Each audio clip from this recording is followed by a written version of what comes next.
I am the Tofu Golem. Please enjoy the video. You start by verifying your Qgis build and its bundled Python major version. This prevents incompatibility. Once done, back up your Qgis profile and projects so you can revert if needed.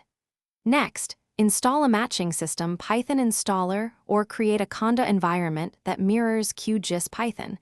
This gives you control over packages.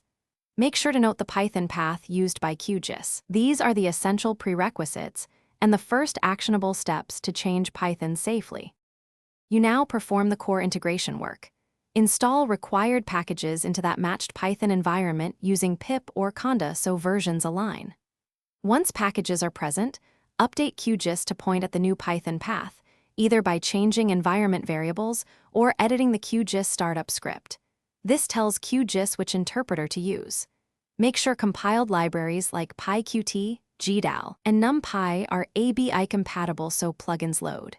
If you rely on virtual environments, you finish by restarting Qgis and systematically testing core tools and key plugins to confirm the new Python works. If something breaks, restore your profile backup and inspect version mismatches between Python, PyQt, and GDAL. This is often the root cause. Use the Qgis log panel and Python tracebacks to pinpoint failing imports or ABI errors.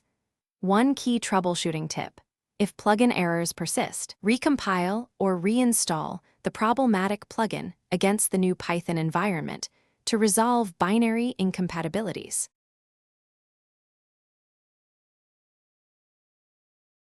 Thanks for watching.